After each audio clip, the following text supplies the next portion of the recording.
Hola, ¿qué tal amigos? Estamos otra semana más en el estado del estado, pero ahora con producción. Afortunadamente se nos prestó la oportunidad para poder transmitir ahora desde unas instalaciones dignas. Como ustedes saben, el día de hoy me acompaña el politólogo Alan Matthew Cisneros y también el politólogo Jonathan Bretón. Ambos son egresados de la Universidad de Guadalajara, de la licenciatura en Estudios Políticos y Gobierno, al igual que su humilde servidor, salvo que Alan Matthew tiene estudios de posgrado en Comunicación y Bretón está cursando el posgrado en Ciencia Política. El día de hoy les traemos este formato, va a ser un intento de acercamiento de la política al lenguaje común, o sea, llevarle al ciudadano la política en su idioma, porque sabemos que hay un cierto desapego a las cuestiones políticas, ¿no? La gente tiene una apatía y creemos que esta apatía se da al desentendimiento que hay acerca de las cuestiones, ¿no? El día de hoy queremos abarcar un tema que tiene que ver mayor relevancia, ¿no? En un estado democrático que se vincula directamente con la militarización. Muchachos, ¿alguno de ustedes tienen alguna opinión al respecto? Que se supone que es para lo que estamos aquí. Bueno, pues principalmente, ¿qué tal? Mucho gusto, soy Jonathan Bretón y estoy muy contento de estar con ustedes, Alan Matthew y Oscar Gómez. Este es el inicio de un programa llamado El Estado del Estado. Y bueno, sobre la militarización, es importante decir que el día de ayer, 11 de mayo, el presidente de la República firmó un decreto en el cual permitía o establece que las fuerzas militares salgan a la calle, cosa que ya ocurría realmente, pero que van a estar en las calles hasta el 27 de marzo del año 2024, o sea, es decir, son 5 años donde vamos a tener a los militares, y que este tema es realmente controvertido porque estamos hablando de un presidente que originalmente desde hace mucho tiempo atrás, en su campaña del 2012 incluso prometió regresar a los militares a los cuarteles. En la misma campaña del 2018 hizo la misma promesa y ahora continúa, ¿no? con un camino completamente distinto en el cual los militares pues seguirán con nosotros. Entonces ese es el asunto básicamente. De acuerdo. Primero que otra cosa, quisiera agradecer por la invitación a este proyecto. Ya llevamos más de 10 años de conocernos y por eso uno está animadísimo de entrar en esta nueva dinámica. Sobre el tema que hoy nos acontece, lo de la militarización, valdría la pena mencionar que no es la primera vez que vivimos en este país una situación de esas características. Lo más reciente que tenemos a la vista es en el sexenio de Felipe Calderón, en donde de facto, digamos, se militarizó en este país con la mal llamada guerra contra el narcotráfico, ¿no? Ese es un paso por nuestra historia que fue traumático para la sociedad y creo que por eso ahora también causa mucha polémica, en especial, sobre todo porque nuestro presidente, Andrés Manuel López Obrador, se comprometió en reiteradas ocasiones durante su paso por su campaña política para llegar a la misma presidencia en no militarizar al país. De hecho lo decía, a los cuarteles va el ejército. Ahorita llama mucho la atención, sí se ha mencionado también que esta intención de que la Guardia Nacional o el ejército salga a las calles, pues sea también no en un ánimo combativo, no en un ánimo de confrontación con las organizaciones delincuenciales, sino en coadyuvar en labores de policía, ¿no? Que eso también es una connotación diferente a la cual se tuvo con Felipe Calderón. No sé qué opinas. De hecho lo avienta el decreto así como en actividades especiales extraordinarias, sí. ¿Cierto? Y eso, bueno, a la hora de matizar el asunto de la militarización, es importante tener en cuenta que ya son prácticamente 13 años desde que los militares están en las calles, desde que Calderón llegó al poder, pues los sacó, ha sido controvertido, pero la propuesta original del presidente era, más bien el discurso original del presidente era una diatriba en contra de la militarización, ¿no? Él se mantenía en contra, él decía incluso que el 50% de los muertos de la guerra de Calderón, ese 50% era los militares. Entonces, ahora, digo, más que debatir si los militares deban o no estar en la calle, cosa que es importante también, aquí el énfasis es hacer en la especie de incongruencia, ¿no? de su discurso, por un lado, y por el otro, el hecho de poner en tela de juicio lo que está haciendo la Guardia Nacional, que es un proyecto que tiene apenas ni siquiera los 2 años, y no sé si esto se pueda considerar como un fracaso. Esto es lo que encontré. Mira, yo creo que hay una cuestión muy interesante que debemos analizar aquí. ¿Hasta qué nivel se utilizan las fuerzas militares para poder traer paz a una nación que, como tú dices, ya tiene más de 10 años en pugna? Pero por otro lado, pues es un rasgo característico de los estados fascistas, ¿no? Surtirte de los militares para poder tener un control. Le están dando atribuciones civiles a los mandos militares. Eso, desde los derechos humanos, pudiera Bueno, generar... todos tienen un entrenamiento militar, no están capacitados para una atención policíaca, ¿no? Pero también es cierto que la situación se ha desfasado. Yo te preguntaría a ti, a ver, Óscar Gómez, presidente de la República, ¿utilizaría el ejército para solucionar el problema de seguridad, sí o no? ¿O qué harías? Pero porque yo soy el presidente, no sabía. No, te pongo Yo sí. agarraría a las fuerzas militares Ajá.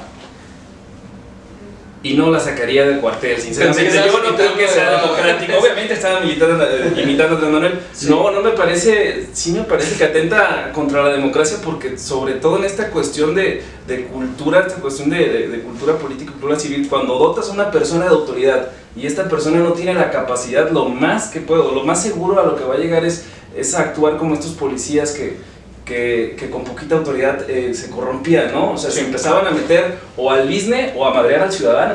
Y entonces estás dándole la facultad a un montón de militares que sí están capacitados, que están preparados de llegar a detener a ciudadanos que no sabemos bajo qué contexto y que ya vemos cómo han pasado ciertas situaciones que están ligadas a la violencia de los militares que han ejercido contra los ciudadanos, ¿no? Mira, bueno, perdón. Más allá del limitar o no limitar la democracia, es importante partir de una realidad. Y la realidad es que cómo está el sistema de seguridad en México no da para más, ¿no? O sea, desde que estamos inmersos en esta guerra contra el crimen organizado, el tema de la seguridad nacional ha sido el número 1 discutido, debatido, polemizado.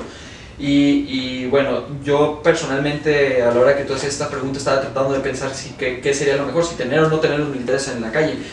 Creo que no hay opción en este caso, o sea, realmente... Bueno, meter ¿qué no puedes fortalecer a las policías municipales, a las policías estatales? ¿Que no puedes Claro. tener un modelo? En ese sentido, Claro. sí. A lo que me refiero es, creo que no hay opción en cuanto a debatir. Si ahorita metemos a los militares a los cuarteles, eso sería un problema inmenso, pues quedaría completamente desprotegida, y varios analistas han dicho, ¿no? Han recalcado la importancia de cómo el proceso en el cual los militares van a tener que regresar a los cuarteles tiene que ser de manera gradual, paulatina y además complementado con otras acciones que hoy en día pues no estamos viendo y difícilmente las vamos a ver pronto con esta crisis pandémica que también... Que ese es otro dato, o sea, ¿por qué esto sucede dentro del marco de la pandemia? O sea, eso nos hace pensar que hay algo oculto, tenebroso y oscuro detrás. No, bueno, es más fácil impulsar uno de estos temas a la hora en que el foco del ojo público, digamos, está enfocado en lo de la pandemia. Yo no lo vería tanto como algo perverso, yo creo que es algo que eventualmente tenía que migrar para allá. La Guardia Nacional tuvo unanimidad, digamos, o al menos el consenso mayoritario de su instauración. La Guardia Nacional, que está conformada por parte del ejército, pero también en un ánimo de llegar a los 100,000 elementos, conformarse de ciudadanía, ¿no? Yo no sé si es bueno o malo militarizar al país en términos de política pública para solucionar el problema de la seguridad. Yo lo que sí veo es que hay una inconsistencia en el discurso de la justificación del por qué se realiza eso. Y te pongo un simple ejemplo, ¿no? Se dice que el ejército realizaría principalmente labores policíacas, sí, pero también comunitarias, ¿no? Desde entregar despensas, desde bajar al gatito del árbol, pero también es cierto que en el sur del país se está reprimiendo a los migrantes, ¿no? Entonces, es decir, estamos viendo polos muy de extremo a extremo en la actuación de estas fuerzas militares en la ciudad. Entonces, yo no sé a ciencia cierta y en la práctica cuál va a ser de aquí a 5 años el desempeño del ejército en México. Yo quiero hacer énfasis en ese punto que tú tocas, en el sentido de la cuestión del discurso. Está más que claro que dentro de sus virtudes y dentro de sus defectos de Andrés Manuel como presidente, estamos viendo una persona que realmente ha sabido o ha podido cumplir con lo que se promete. para bien o para mal, ¿no? Que si prometió la refinería y ahí está con la refinería, que si prometió darle marcha atrás al aeropuerto y dio marcha atrás con el aeropuerto, que si prometió el Tren Maya y ahí está el Tren Maya, que si prometió sacar la residencia oficial de los Pinos y vivir en Palacio, ahí está. El rifa del avión presidencial. Podemos discutir, la rifa es otro problema, podemos discutir qué tan correcto o incorrecto haya sido cada una de esas decisiones, pero lo que a mí vale la pena en este caso señalar es que la única decisión en la cual yo encuentro que él prometió una cosa y su realidad va en un sentido opuesto es con ese tema de la militarización, porque él prometió sacar a los militares y regresarlos a los cuarteles, y bueno, hoy en día está ese decreto que yo lo analizaría bajo una óptica de quizás hacer el intento de regresar a los militares antes de que se termine su sexenio, porque los militares, según el decreto firmado ayer, no regresan el día último del mandato del presidente, sino que regresarían meses antes incluso de la elección. El 27 de marzo del 2024 estamos hablando que sería un momento a casi 2 meses y medio de cuando sea la próxima elección presidencial. Entonces no creo que sea un tema que tampoco no lo tengan tan calculado. Me parece que es algo que de alguna manera se ha definido en un grupo, ¿no?, cercano, con especialistas. Aparentemente hay una reunión que tanto presumen todos los días a las 6 de la mañana. No sabemos si por ahí vaya el sentido, pero lo que sí se logra detectar es que hoy en día el país, no está en condiciones para regresar a los militares, y la otra cosa es, que tampoco podemos dejar de lado, es hay una Guardia Nacional que es de reciente creación, y sería buen momento para debatir hasta dónde están los alcances de esa Guardia Nacional, porque a bote pronto podría parecer esto como un fracaso de la Guardia Nacional, pero no se puede soltar tan fácil, ¿no? O sea, es 1 año y medio, no es el tiempo suficiente para un proyecto de largo plazo que no se puede ver alcanzado el éxito tan fácilmente. De acuerdo. Ejemplos en el mundo sobre militarización, no sé si por ejemplo en el caso de Colombia tengamos ahí un expediente histórico mediante el cual aprender. Está la Guardia Nacional Francesa, que tuvo bastante éxito también en tiempos convulsos. Hay una Guardia Civil Española. En fin, pero vaya, aquí el grave problema vendría a ser, si no se soluciona el tema de seguridad, va a tener muchos otros efectos en la descomposición del sistema de la autoridad del Estado mexicano. ¿No lo creen? Por ejemplo, yo veo que a lo largo del tiempo las policías municipales se fueron corrompiendo, se fueron desfragmentando y fueron siendo víctimas también del crecimiento del crimen organizado. Lo fue posteriormente, en la época de los 90s, incluso de los 2000s, explotó las policías estatales con esta guerra declarada del Estado mexicano contra el narcotráfico. Y después entró, digamos, al quite el ejército mexicano, y yo no sé qué tan sano pueda ser esta posible fragmentación ahora de una Guardia Nacional que primero es ejército, tienen entrenamiento militar, pero que también va a tener algunos elementos civiles, ciertamente. Entonces yo no sé, a mí me preocuparía. La militarización ha causado muchos estragos en términos de derechos humanos. Y en muchos países. Sí, todos lados. De hecho, las organizaciones de derechos humanos son las que están reclamando eso, ¿no? Que dicen que ¿a qué estás exponiendo a la ciudadanía? Y tampoco podemos olvidar otro punto, ¿no? Ahora todos nuestros análisis, desafortunadamente no podemos perder de vista la situación real de la pandemia del coronavirus y de las implicaciones y consecuencias que va a tener.